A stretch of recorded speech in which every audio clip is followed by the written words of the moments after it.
नमस्कार दोस्तों। आज हम इस वीडियो में कुछ नेल थेरेपी के बारे में सीखेंगे कि हम कॉमन बीमारियों का नेल थेरेपी से इलाज कैसे करेंगे। अब कॉमन प्रॉब्लम में सबसे पहले हम लेते हैं कोल्ड। कोल्ड में जैसे कि जुकाम, खांसी। तो अब पहले तो हम इसका होने का रीज़न जानेंगे। खांसी या कोल्ड ये होता है कोल्डनेस से। जब ये होता है तो कोल्डनेस बढ़ती है। अब मान लीजिए आपने कुछ ठंडा खा लिया तो क्या होगा, आपका या तो खांसी हो जाएगी, जुकाम हो जाएगा। तो इसका मतलब आपकी यिन कोल्डनेस बढ़ गई। अब कोल्डनेस बढ़ने से क्या होगा, अब कोल्डनेस को कंट्रोल करती है ह्यूमिडिटी यानी कि स्प्लीन। स्प्लीन जो है वो है एक इम्यूनिटी का पार्ट। हमारी इम्यूनिटी को कंट्रोल करती है स्प्लीन। तो उसको कंट्रोल करने के लिए स्प्लीन एक्टिव हो गई।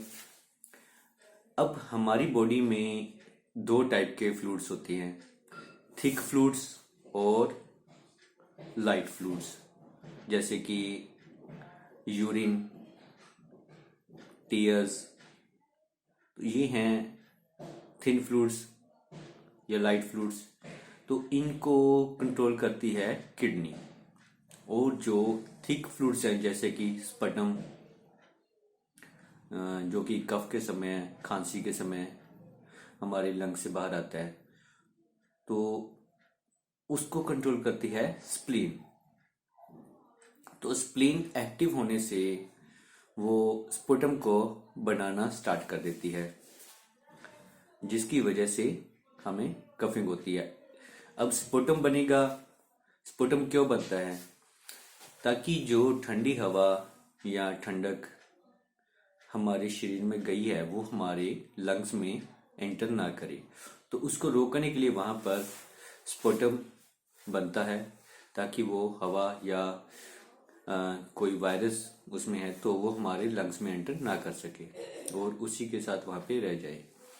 और जब स्प्लीन एक्टिव होती है, स्पुटम बनता है, तो हमें खांसी आती है। अब खांसी आने का रीज़न क्या है कि वो जो स्पुटम है वो हमारे लंग्स में ना जाए। तो इसके लिए विंड एक्टिव होती है।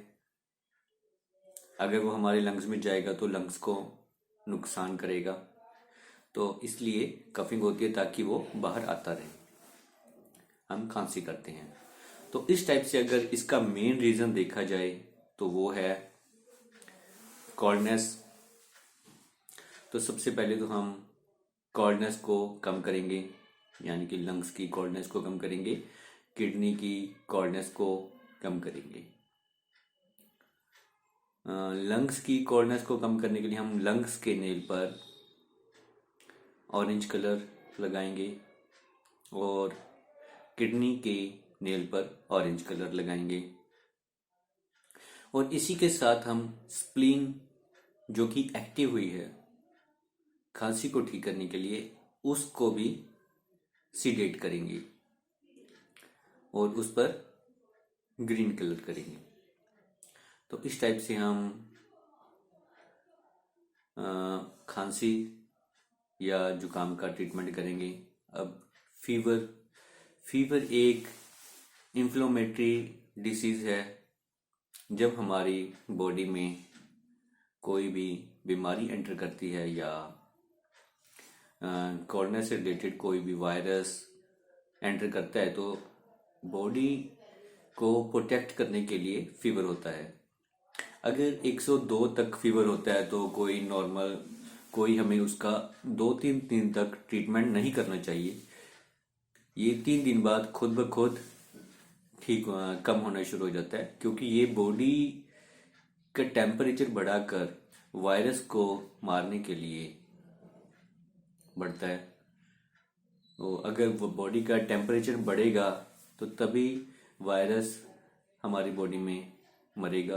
तो इसके लिए हमें इसका 3 दिन तक ट्रीटमेंट नहीं करना चाहिए। अगर जितना हो सके हमें उतना कम से कम करना चाहिए। थोड़ा बहुत फीवर रहना चाहिए ताकि हमारी इम्यूनिटी एक्टिव रहे। और अगर आप फीवर को कम करने की मेडिसिन ले लेते हो तो इससे क्या होता है कि आपकी इम्यूनिटी जो है वो वीक हो जाती है, और वीक इम्यूनिटी में वायरस पनपेगा, बढ़ेगा। तो इसलिए हमें 3 दिन तक फीवर का ट्रीटमेंट नहीं करना चाहिए। और उसके बाद हमें ट्रीटमेंट कैसे करना है। फीवर 2 टाइप का होता है, एक तो जैसे कि मलेरिया और एक वायरल फीवर। मलेरिया में ठंड लगती है बॉडी को, और वायरल फीवर में हमें ठंड नहीं लगती है। तो मलेरिया में ठंड का जो सिम्टम है उसे ठीक करने के लिए हम कोल्डनेस को कम करेंगे। तो हम यूरिनरी ब्लैडर को सिडेट करेंगे, यानी उसकी एनर्जी को कम करेंगे। और अगर वायरल फीवर है जिसमें ठंड नहीं लग रही है तो हम स्मॉल इंटेस्टाइन को सिडेट करेंगे, जिससे कि बॉडी का टेम्परेचर कम हो। तो ये हो गया 2 बीमारियों के बारे में। अब डायबिटीज़ में क्या है कि हमारी जो पैंक्रियाज है वो कम वर्क करना स्टार्ट कर देती है, या उसका वर्किंग वो इंसुलिन बनाना बंद कर देती है। तो उसे एक्टिव करने के लिए हम पैंक्रियाज से रिलेटेड नेल, जो कि हमारी राइट फुट का स्मॉल टो का नेल है, उस पर हम येलो कलर करेंगे, या उसको चक्रा मैग्नेट से हम टोनिफाई करेंगे। तो इससे हम डायबिटीज़ का ट्रीटमेंट कर सकते हैं। और अर्थराइटिस नॉर्मली 2 टाइप का होता है। एक में हमारे जॉइंट्स में पेन होता है, पेनफुल होता है, और दूसरे में हमारे जॉइंट्स में पेन नहीं होता है। तो अगर पेनफुल है तो हमें पेन को हटाने के लिए जो जॉइंट से रिलेटेड नील है, अब जॉइंट्स मान लीजिए कि हमारी नीज से रिलेटेड, तो हमारी नीज से रिलेटेड ये 2 फिंगर हैं, हम इन जॉइंट्स को यूज़ करते हैं, और इन्हीं के हम नेल को भी यूज़ करेंगे। इनके नेल को हम यूज़ करेंगे। इनके नेल पर हम पेन को कम करने के लिए रेड कलर यूज़ करेंगे। और साथ में विंड से रिलेटेड नेल, क्योंकि जॉइंट्स को जो कंट्रोल करता है वो है विंड एनर्जी, और यांग विंड इसको कंट्रोल करती है। तो यांग विंड से रिलेटेड नेल है हमारे लेफ्ट हैंड का स्मॉल फिंगर का नेल। तो इससे भी हम टोनिफाई करेंगे। तो अगर जॉइंट्स में पेन है तो हम रेड कलर यूज़ करेंगे, और अगर जॉइंट्स में पेन नहीं है, उनको मोड़ने में परेशानी होती है, वो मुड़ते कम है, तो हम उनको ग्रीन कलर करेंगे। ग्रीन कलर से जॉइंट्स में विंड एनर्जी बढ़ेगी और उनकी मूवमेंट बढ़ेगी। तो इस तरह से हम आर्थराइटिस का ट्रीटमेंट करेंगे। अब आइज़ के लिए, आइज़ से रिलेटेड हमारा जो नेल है वो है यांग। आइज़ हमारी यांग सेंस में आती है।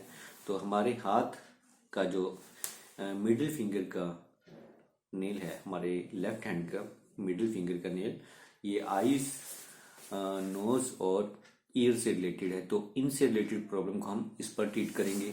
और प्रॉब्लम जो सिम्टम है, उस सिम्टम से रिलेटेड ऑर्गन से रिलेटेड नेल पर भी हम ट्रीटमेंट करेंगे। जैसे कि अब आइज को कंट्रोल करता है लीवर, तो हम लीवर पर भी इसका ट्रीटमेंट करेंगे। सबसे पहले तो हम इस नेल पर ट्रीटमेंट करेंगे। अगर आइज में से टीयर्स ज़्यादा आते हैं तो इस पर हम ब्लू कलर करेंगे, क्योंकि टीयर्स ज़्यादा आने का मतलब है कि हीट बढ़ गई है। लीवर की हीट या किडनी की हीट हम कम करेंगे। तो किडनी की हीट कम करेंगे तब भी ये ठीक होगा, और लीवर की हीट कम करेंगे तब भी ठीक होगा। हम दोनों की हीट भी कम कर सकते हैं, और इस नेल पर भी हम यही ट्रीटमेंट करेंगे। इसको ब्लू कलर करेंगे, इसको भी हम कम करेंगे। तो इस टाइप से हम आइज में टीयर्स का ट्रीटमेंट कर सकते हैं। विजन इंप्रूव करने के लिए हम विंड एनर्जी को बढ़ाएंगे। विजन से रिलेटेड एनर्जी है विंड एनर्जी, तो विंड एनर्जी को हम बढ़ाएंगे। तो इसके लिए हम ग्रीन नेल पॉलिश यूज करेंगे। इसमें हम डार्क कलर ही यूज करते हैं, तो डार्क ग्रीन कलर या ऑरेंज कलर कोई भी हो, तो डार्क कलर ही हम यूज करेंगे। तो डार्क ग्रीन नेल पॉलिश हम यूज करेंगे लीवर की पॉइंट पर और आई के पॉइंट पर, आई के नेल पर। तो ये हो गया आईज के लिए। अब अगर हमारी हेडेक हो रहा है, तो हेडेक से रिलेटेड जो हमारा नेल है वो है ये वाला। ये हमारा जो पार्ट है कॉरेस्पॉन्डेंस में ये हेड से रिलेटेड है। तो हेड का जो इस फिंगर का जो नेल है ये वाला नेल, इस पर हम हेडेक के लिए ट्रीटमेंट करेंगे। तो इस पर हम कैसे करेंगे? अब इसमें या तो सिडेशन होगी या टोनिफिकेशन होगी। तो अगर आपको इसमें परेशानी हो रही है कि हम टोनिफाई करें या सिडेट करें, तो आप इसकी नॉर्मल मसाज करें और इस पर आप सीड्स लगाएं या स्टार मैग्नेट लगाएं और इस पर चिपका के छोड़ दें। या फिर आप सिडेट या टोनिफाई कर रहे हैं, तो आपको एक चीज ध्यान देनी है कि अगर आप ट्रीटमेंट सिडेट कर रहे हैं, तो सिडेशन या टोनिफिकेशन से क्या होता है कि 2-3 मिनट में इसका इफेक्ट बॉडी पर नजर आने लगता है। अगर ट्रीटमेंट राइट होगा तो जो उस प्रॉब्लम से रिलेटेड सिम्टम है वो कम होना शुरू हो जाएंगे और बॉडी को रिलैक्सेशन मिलेगी। और अगर ट्रीटमेंट गलत है तो उसमें सिम्टम्स और ज़्यादा बढ़ जाएंगे, जैसे कि बॉडी में अनकंफर्टनेस या हेडेक होना स्टार्ट हो जाएगा, या बॉडी में कहीं पर भी कोई पेन होना स्टार्ट हो जाएगा, या वॉमिटिंग या चक्कर आना। तो ऐसे जो सिम्टम्स हैं वो 2-3 मिनट में नजर आने लगते हैं। तो हमें इसको लगाकर चेक करना चाहिए, और अगर ट्रीटमेंट गलत है तो उसको रिमूव करके उसका ऑपोजिट ट्रीटमेंट करना चाहिए।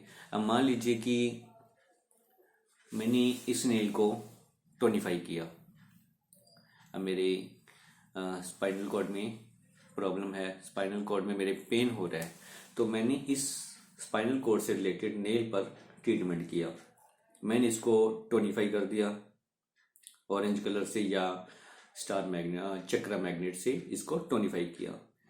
तो टोनिफाई करने से मेरी बैक में पेन कम नहीं हुआ, ये और ज़्यादा बढ़ गया। मुझे थोड़ा अनकंफर्टेबल चक्कर आने लगे या मेरा हेडेक होने लग गया, तो मैंने इसको रिमूव कर दिया और इसको अब सिडेट करके देखेंगे। तो इस पर सिडेट करने के लिए मैंने ब्लू कलर लगाया या इसको स्टार मैग्नेट चक्रा मैग्नेट से सिडेट किया। तो इससे मैंने देखा कि मुझे क्या इफेक्ट पड़ रहा है, वो सिम्टम्स कम हो रही हैं। तो अगर ट्रीटमेंट सही होगा तो इसकी जो गलत ट्रीटमेंट से सिम्टम्स पैदा हुए हैं वो एकदम से ख़त्म हो जाएंगे, कम हो जाएंगे, हेडेक ख़त्म हो जाएगा। अगर कोई चक्कर आ रहे हैं या बॉडी में पेन स्टार्ट हो गया या पेन बढ़ गया है तो वो कम होना शुरू हो जाएगा। और साथ में स्पाइनल कॉर्ड का ट्रीटमेंट भी, स्पाइनल कॉर्ड का पेन भी कम होना शुरू हो जाएगा। तो इस टाइप से हम इसमें नेल थेरेपी में ट्रीटमेंट करेंगे। और अगर आपको किसी कॉमन डिसीज से रिलेटेड, किसी भी बीमारी से रिलेटेड कोई भी ट्रीटमेंट जानना है तो आप मुझे मैसेज कर सकते हैं। धन्यवाद।